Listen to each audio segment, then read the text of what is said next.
As a proud supporter of Parkinson's UK, the Focus on Why podcast is supporting this charity by including their Time for Can campaign in this episode. Can't work, can't walk, can't taste, can't talk, can't move, can't eat, can't remember, can't sleep, can't finish, feel ashamed, can't smile through the pain, can't stop the voices, can't make it stop. Parkinson's, the fastest growing neurological condition in the world. There is no cure. Yet we can fund, can fight, can discover, can unite, can transform, can live, can change, can give, can slow, can stop, can reverse, can cure. We can do, but we can't do it without you. Parkinson's UK. Together we can find a cure. Donate now at parkinsons.org.uk. Welcome to the Focus on Why podcast. I'm Amy Rowlandson and I ask my guests one simple question. Why?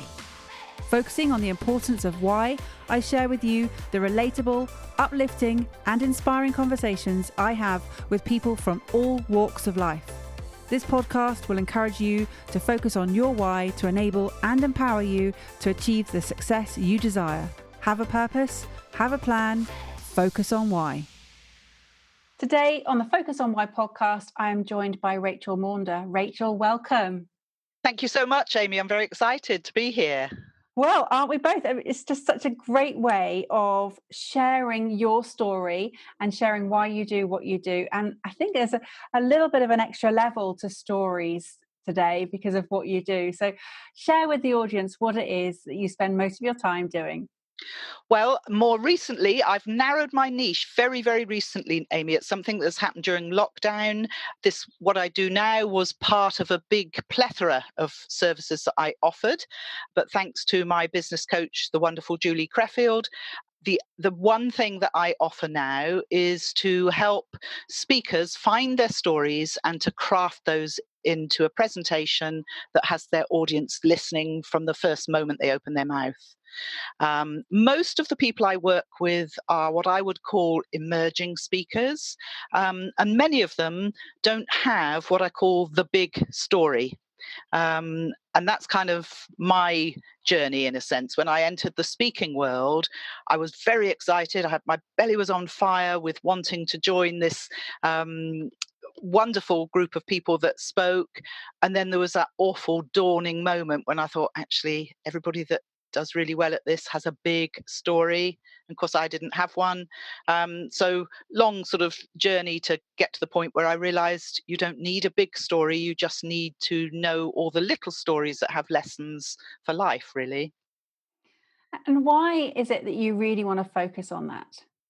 When I was challenged by Julie about what she said to me, because I was offering so many different things, that she didn't fully understand what it was I offered succinctly enough to be able to say to somebody, you need to go and speak to Rachel. And that really weighed heavily with me. So I spent a couple of days really thinking about that. And I thought, what one thing, if I had to narrow it down to what one thing, what would that be? And so I looked at 2 or 3 different criteria. What is the thing that I actually enjoy the most? And that thing that coaches say to you, what is your sweet spot when you almost feel guilty for taking money for what you're doing? And this was in lockdown. So what actually had I earned the most money from recently? And what did I consistently get good feedback from with my clients? And I thought, actually, the thing that ticks those boxes is my speaker coaching in a more general way. But in particular, the sweet spot for me is that listening to somebody's story and helping them find, I say, right, that's a really good place to start, or we don't need that bit. That's for another talk, but not for this one. And just really helping them craft it in a way that they feel really good about delivering it, and that the audience hear it and respond to it in the way they want them to respond. And so that is the thing that ticked all the boxes. So that's what I'm focusing on. And life is so simple now, Amy. Oh, I'm so pleased to hear it. And it's interesting that you're sort of focusing on speakers and their stories, because actually everybody has a story in their business and everybody needs to communicate that. Yes, they do, and in fact, it's that whole old adage of the sense, as long as you're absolutely clear in your niche, other people will come to you for help as well. And not everybody that I help is a speaker. I have had people say, "Well, I don't want to speak, but can you help me find my story for my website or whatever?" And of course, I can do that. But speaking is my passion, and so I will always urge people to get out there and speak. So that's why I'm focusing on speakers. Fabulous. And have you always been working in this? I mean, you mentioned it's a new thing for lockdown. What were you doing before? Well, I had a whole range of stuff. So I've got a very diverse background. So I was offering speaker coaching. I used to run workshops, and I'd sometimes run them in companies, or I'd run open workshops. Was also doing some one-to-one. I'd run networking groups. I had a franchise with the Athena Network, which is a business women's network, for 8 years. So as part of that, I was training and helping women develop in their networking on the back of the presentation skills, and because I think I'm a good communicator, so I was offering a range of courses on communication skills, and I've done NLP training and so on. And I know a lot about mindset and resilience because it's something that's really interested me and has been part of my own journey. In fairness, I've had to develop a lot of exercises and tools to help me on my journey. So there was all of that going on. And of course, I am still doing some of that. I've still got work booked in the diary, and I'm not going to turn around to people and say, actually, sorry, I'm not doing that now, but I'm not actively promoting it. And you won't find any of that on my website now. It will just be about the speaker coaching and the storytelling in particular. And how have you found all of this all of the background that you have working with women, working in networking and your NLP, various elements? How have they all folded into this particular role? Well, the mindset and resilience is also a part of the speaking journey, because when I'm working with an individual client, it goes beyond creating the script for the talk. It's also about the preparing to give the talk and the confidence. And I use a few NLP exercises to help people become more confident in their speaking. And I understand that mindset about not wanting to do it and feeling that you're going to mess up and drop your notes and all of that sort of thing. And also mindset and resilience on the bigger picture of who do you think you are to even be thinking you're an expert in this field anyway. So mindset and resilience is kind of there. I'm a qualified coach and counsellor, I should add. So mindset and resilience was a big part of that training, of course. So they do all come together. And that's why when I moved on from my franchise with Athena, I am still a very active member in the network. But I sort of looked at what all the different areas that I could offer. And because I love variety in life, I thought, well, yes, I can offer all those things. And I put them under this nice big umbrella of professional brand. So about being the best you can be for your business, basically. Then I aimed that at women in the professions where they're underrepresented in management. And that was a good turning point, actually, because once my answer to the question of what do you do was, oh, I support women in those professions, people would say, I know who to introduce you to. But then that was where the lack of clarity came, because I could see that sometimes people didn't fully understand what was the transformation I could offer, and was it something that they were wanting to invest in right then. So it's just lack of clarity, I think. I was getting business, and I still do from that. It wasn't that I wasn't reaching anybody, but I think I lost a lot of potential business because it was too broad, far too broad. It's one of the biggest things to realize in business is that the further you niche, the more successful you'll be. And it goes against all the nagging things that you think, no, but I want to help everybody. And it's like, no, you have to just go right down into that very narrow area. Yeah, and I've known that, Amy. I've known that for I started a really quite a heavy end or high end coaching program back in 2015, and I knew that from then, if not before. I'd probably heard it before, but it's taken me this long to do it. Because it's been that shaving down process to get to where I am. And often people think that, oh, it's so easy with hindsight to see that. But all of the things that you've done before lead you to a particular place, and they're meant for some reason. And you've had quite as you described it, a big variety in your career and in your life. How have you managed to sort of stay focused? Gosh, that's a very good question, because my immediate answer is, well, I'm not always as focused as I'd like to think I would be. But what I do have when I've got a task, like at the moment, I'm doing a campaign across my social media channels called with using the hashtag story share, which means I'm sharing a story every working day. I started on the 1st of September, and I will finish that on the 9th of October. So I will be sharing a total of 29 stories. And so I will be focused to do that. That will happen. I already did it back during lockdown. I did 50 daily posts during lockdown, which then went into a book. So I have that kind of focus, and I don't know what the word is there, but so I can focus in that way. But I am a bit of a shiny person as well. It's like, oh yes, I like the sound of that. And so yeah, I mean, the number of times that I've changed my business title, my website content, and all of that, because it's like, oh yes, I think I'll do that. And, oh no, I think I'll do that. But there's always been these themes of coaching, training, wanting to help people find the confidence to take the next step in their journey. I'm always itching to share things that I've learned, ideas I've had, reflections I have for people. And sometimes I think, oh, actually, is it my place to make that suggestion? And I mean, I actually did this the other day. Somebody gave a talk at a meeting I was at, and I just had an idea for her about her talk. So, I sent her an email, said, look, forgive me if I'm putting my foot in a place you don't want my foot, but here's my suggestion for you. It's meant in good faith, take it or leave it, kind of thing. I didn't use exactly those words, but I'm always itching when I can see something that might make a difference for somebody. I'm almost bubbling over with wanting to tell them about it. If they choose not to, that's absolutely fine. I'm not saying I'm right. I don't have the right answer, but I know sometimes, and I suppose this came from my networking in particular, that when you're constantly meeting a range of people, and this is my whole thing really, that somebody somewhere needs to hear what we have to say, because it just might be that one little thing that makes the big difference for them. So I almost believe we have a responsibility to share our stories because of that.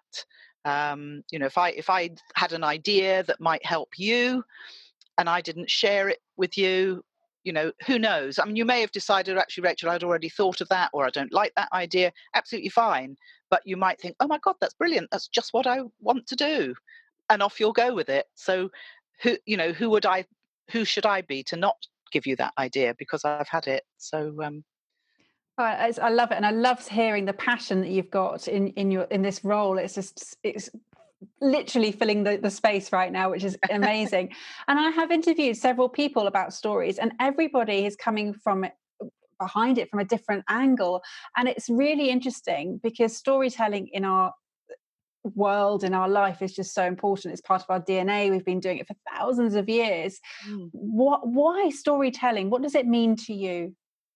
well, it brings stuff alive. I mean, many of the people. I mean, obviously, we've met through the Professional Speaking Association, and many of the speakers broadly speak on leadership, for example, and they'll have their 4 points that they want to tell you about what makes a good leader. But if they can add a story to demonstrate how those points work, ideally their own story, but doesn't matter. It can be a client story or just a story that they know. It really brings it alive, really brings it alive. And it also if it is your own story, and that is the ideal, it really lets the audience know something about who you are. And some of the stories I mentioned that I'm sharing at the moment on my story share, there's stuff that when I was 4 years old. So I think people are finding that quite amusing, and they wouldn't otherwise know that. It's not something that would come out over a cup of coffee or a glass of wine with somebody. So it illustrates the context of what they're talking about, but it also makes them more human, I think, as a speaker. And sharing stories from your childhood and from all different elements of your life, how does that sort of help people to craft their profession or their stories and link the two? Well, it's finding the stories that, I mean, there's no point telling a story just for the sake of the story. It has to illustrate a point. And most stories can be used to illustrate several different points. And for each point that you want to make, you've probably got a choice of several stories.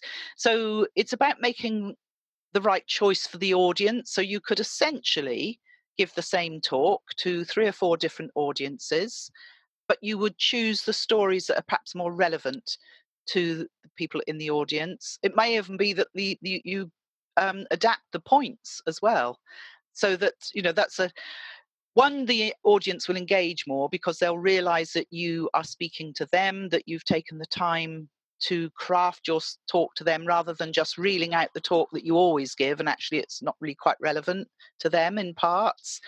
But I think it is just that thing of people can relate to it. So, if you're talking about something that happened, like on Saturday, I heard somebody giving a story about when he was 12 or 13 and used to have to hide his cigarettes and hope that he didn't smell of smoke. And it was like, don't tell your parents, kind of thing. And I could relate to that because, I was that 13-year-old as well. So it just sort of builds that rapport with your audience and with your potential clients in particular. So And you talk about engagement. What are the best ways to engage your audience? I think, as I say, to tell a story to where if we're talking about speaking from a stage as opposed to a Zoom room, eye contact is really important. But one of the things that I do is I will always say you. So I will try to avoid saying any of you or anyone or all of you. I will I mean, I'm sure I slip sometimes and do say one of those things, but on a conscious level, I will try to say, what about you? How does this relate to you? So I might, for example, tell my story and somewhere in there will have been the point, but then I'll say, what about you? Have you ever experienced something like this? What does this mean to you? What can you take from this? So that they're having to work at the same time as listening, because I always like to end any presentations I'm giving with asking people to think of 3 things they're going to do differently as a result of having heard my talk. Because entertaining, though listening to talks is, if we're not going to do something different as a result of it, then actually what is the point of the whole talk, never mind the story? And what is the likelihood of someone taking action after listening to a story? I think it depends on what they decide they are going to do. I always say make it a small step, because if, for example, I was a fitness trainer and said, right, I want you to go out and start training to run 5K if you've never run before, that's a big thing if they really, if they are a couch potato. So what I would say is, first thing, what is the app you're going to download? When will you run 100 meters or whatever it is? When will you take that first step? If they want to go and find a coach or sign up for a course, or say, when will you do your research as to which one you're going to do? When will you make the phone call? And so try and narrow it right down to the smallest possible step for them, so that it's an easy yes. It's one they can tick off. They've done it. And it's that old thing, isn't it? If you say you're going to tidy your whole house, you're probably not going to do it. Whereas if you say, actually, I'm just going to tidy my sock drawer, you'll probably do your sock drawer and then go on to the whole wardrobe. And, it's that sort of thing. Tiny steps make a big difference. And have you always been as confident as you are, Rachel? I think I've probably always appeared confident, but I definitely haven't always been as confident. And there are certainly situations where I'm not very confident now, but overall I am more confident. I think I've always had a sort of fairly, what's the word? Leadership type of personality, if you like. For example, when I was at primary school, I was never picked to be Mary in the Nativity or anything like that. I was always the reader or the mother telling the story to her children. So I was always in that kind of nurturing, enabling role, I suppose. I was always thought of, quite sensible and all of that sort of thing. But I certainly wasn't always as confident, and I used to get caught in this thing that if people didn't come and speak to me, if I was somewhere perhaps with strangers, then that must mean they didn't like me and didn't want to. And there was a big turning point for me when I thought, actually, maybe I can turn that round and think, maybe because I keep myself to myself, they think I don't want to speak to them. So maybe if I speak to them first, it'll all be okay. And that was kind of, so I had to push myself in order to do that. That dawned on me. When I was about 17, I used to play violin at school, and I was in the Dorset County Youth Orchestra. And we were away on a residential, and I was the only person from my school, and I didn't know anybody else in the orchestra. And it seemed to me, it may not have been the case, that everybody else knew other people there. And I actually went with my strategy of how I was going to manage that, which was, I used to smoke at the time. I had my cigarettes because I was away from home, so I could smoke, and my pile of library books, and I would just take myself back to my room. And then after I'd had this sort of thinking that actually maybe if I said to them, "Oh, is it okay if I walk down to the beach with you?" Because we were in Weymouth for this residential, that actually they'd say, "Yes, do come along." And sure enough, that is what happened. And so that was a real key turning point for me to think, actually, maybe I just have to be the one to push myself out my comfort zone and make the effort. And people, on the whole, I find people respond very well to that. And certainly go forward to my networking when I'm running networking groups. I now have no problem walking into a room full of strangers, and saying, "Oh, hi, I'm Rachel. Is this your first event?" or whatever it is. Some kind of ice-breaking chat. The reason I asked the question is because public speaking or speaking in public is the fear that most people have, and it factors very highly. What limiting beliefs do people struggle with, and how can they overcome them in around public speaking? I think people fear the sort of you could package it all under fear making a fool of themselves, and the sorts of things that they worry about are not remembering what they want to say, not being well received in what they say, that their voice is going to shake, they're physically not going to be heard, all those sorts of things. Yeah, those would be the key things, I think. And what would they be able to do? How would they be able to overcome those? As I say, there's a number of exercises that I use, NLP exercises about building that confidence. But it's also, for that aspect of it, it would be things like affirmations. I always say to my clients, how else can you see that? So you think right now that nobody's going to be interested in what you have to say, or they're going to know it already. I think, and I know this for me is a thing. I tend to think, oh, they all know that already. Why, because I think once I know something, that everybody knows it. And I've learned that actually that's not the case. And even if they have heard it before, maybe today is the day they need to hear it again in order to act on it. And I know for myself that I might have heard something 3 times, but I wasn't ready to hear the message for whatever reason. So I would really get them looking at that, as well as, there would be practicing speaking clearly, confidently, their sort of pre-speaking warm up, all of that. And yeah, I would just try and help them shift their mindset and their thinking about it. It goes back to that where we started the conversation, niching down and understanding the one thing. And you knew that was the case, but you've just forgotten it. But hearing that message again, it's like, yes, I need to do this, and I'm going to do this now. Yes, absolutely. Yeah. So once you've helped people find their stories, how does it make you feel, and how do they feel? Well, they seem to feel absolutely great. One thing that I've been offering during lockdown, just as a simple little service, is what I call my story hunt session, where I sort of go back with people. They have a set series of little questions that I ask them to help them prompt those stories. And of course, what happens is once I send them that in advance. So usually they've had a look at it and they've started to think about the stories. Once you start thinking about stories, more come to the surface. And it seems to me that they already knew they had those stories, which of course they do on a subconscious level. But actually, by the end of the session, they all say, "Oh, this has been so good. I'd completely forgotten all those things," and or didn't think it was relevant in any way. Because I also help them sort of find the meaning in those stories where they could perhaps use them.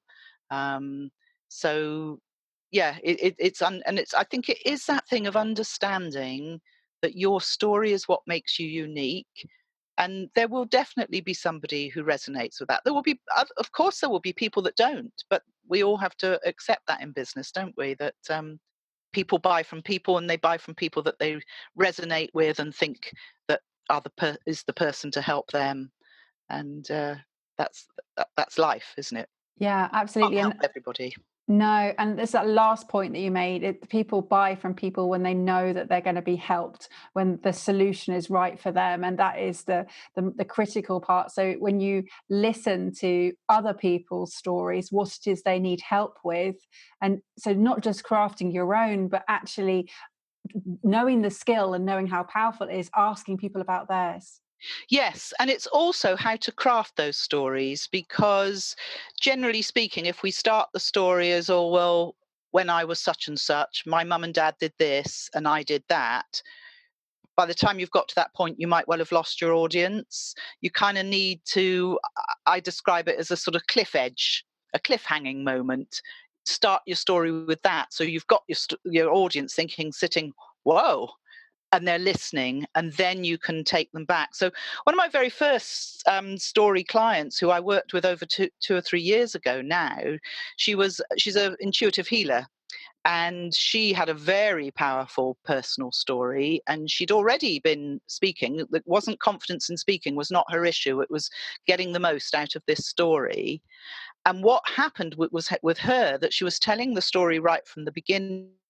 By the time she got to the point she wanted the audience to take action, they were all in tears, because it was quite a moving story. So I helped her. So I listened to the story and I say, actually, let's start here, because then they know that actually you are now okay. And then we'll go back and tell them what had happened before that. And then there were bits that were irrelevant to that main story. They could have gone into a different talk, but helping her craft it. And she said the difference has been brilliant. So people, yes, are still tearful, but only in the way that I am when I watch DIY SOS, for example. It's not, superficial's not the right word, but they're not distraught, and they are able to take action at the end of the talk. So Oh, I'm with you on the DIY SOS. It's a real blubber one that for me. So the passion that you have to help other people progress, and it comes from a sort of deep place and understanding. I mean, you've, as you said, you were a counsellor and a coach, well, you're a qualified counsellor and coach. How much difference has that made to have that as a foundation for this? I think it's made a huge amount, particularly the counselling, because I often forget about that, because most of my counselling, in fact, I worked for 7 years as a counsellor, and all of that was while I lived in Thailand for 9 years, and all of that counselling was done then. And so I often forget it, that I've ever done it. But of course, it does give me that grounding. It gives me that grounding in listening to people. That's the first skill you have to learn as a counsellor. And frankly, if you haven't got the inclination to listen, you're probably not even going to sign up to become a counsellor anyway. But I forget about. That was the start of me writing my own training courses and running them. So I ran them for other expat women who I could perceive didn't have the confidence that I had at that point. So yeah, I sometimes I sort of feel like everybody. I have that imposter syndrome, particularly around my own speaking sometimes, and it just allows me to take myself back and think, no, I do have this. This is my solid grounding. And actually, I've been speaking and training for much longer than that even. You know, my first speaking goes back to the courtroom when I was in my late 20s. I was working with juvenile offenders. That took me into the courtroom. And I remember that terror of the very first time I was going to have one line to say, and there was going to come a point in the proceedings when they were going to say, and can we hear from the social services, please? When I would have to simply stand up and say my line. And I was absolutely terrified. And in the end, I nudged my team leader and said, "Oh, Clive, do you think you could do it this time?" And he thought about it and he said, "I'll do it this time, but you have to do it next time." So, you know, I can kind of relate to that. That was kind of the starting point of, as you say, speaking in public as opposed to public speaking. Mm. And it's interesting, actually, when I hear you describe your background, you started out hearing other people's stories in court, then you heard their stories in the counselling sessions, and then you flipped it to sort of not just listen to past stories, but help people use their past stories to create future stories. Yes, absolutely. Yes. Love To that. inspire other people. Yes, thank you for that thread, Amy. Well, it's funny, isn't it, how our lives, I was just thinking as you were saying that, I was just thinking about my background as well as listening to what you were thinking. I was on a parallel. I used to work in recruitment, and I used to interview thousands of people for years. And again, I have all those stories, but my fascination is, why are they wanting to do what they want to do in life? So again, it's come round to me as well, which is interesting. Yes, How yeah. it comes back at you, doesn't it? So your future now, what's on the agenda for you, Rachel? I'm launching a new program later this year. It will have come out by the time people are listening to this. But I think I am just going to sit for a while in this space and see where it goes. It started well, it's going well, and just see what services are required around this. Because somebody was saying to me the other day, "Oh, well, surely you could take this into corporates and help them with their business storytelling." That's not what I'm promoting at the moment. I'm just keeping within my own networks for now, and getting known for what I'm doing. And who knows what the future is. I've never been one to really plan too far ahead, because I like to be free to go with opportunities that might come up. So if I've planned it too far down the line and committed myself too tightly to certain courses of action, then when the golden ticket drops through my door, I might have to say no because I'm committed elsewhere. So I always like to have that sort of out, if you like, available to me. Fair enough. So where do you mostly hang out? Where would people find you? I'm social media. I'm active on LinkedIn and on Facebook. So just Rachel Maunder. They can check out my website. But those are the two social media places that they'd find me most. Perfect. I'll make sure they go in the show notes for you. Thank you. And have you got a final message for the audience, Rachel? I think it's one that I've probably already said. I think it would be about that sort of, if you are holding back from telling your story because you've got that voice in your head saying, "Who do you think you are to share your story?" I would say to you, if someone somewhere needs to hear your story to help them take the next step to make their life better, I would turn that round and say, "Who do you think you are not to share it?" Thank you for listening to the Focus on Why podcast. I'm Amy Rowlandson, and if you've enjoyed this episode, please leave me a 5-star Apple Podcast review. Connect with me on LinkedIn, Instagram and Facebook, and become a member of my inspiring, uplifting and positive Focus on Why Facebook group. I help people to focus on their why with clarity, uniting their passion with their purpose with a plan, to create the life they truly desire. If you would like me to help you focus on your why, then please book a free 20-minute coaching call via calendly.com/Amy Rowlandson. And if you haven't already, please sign up for the Friday Focus weekly newsletter via my website, amyrowlandson.com. Have a purpose, have a plan, focus on why.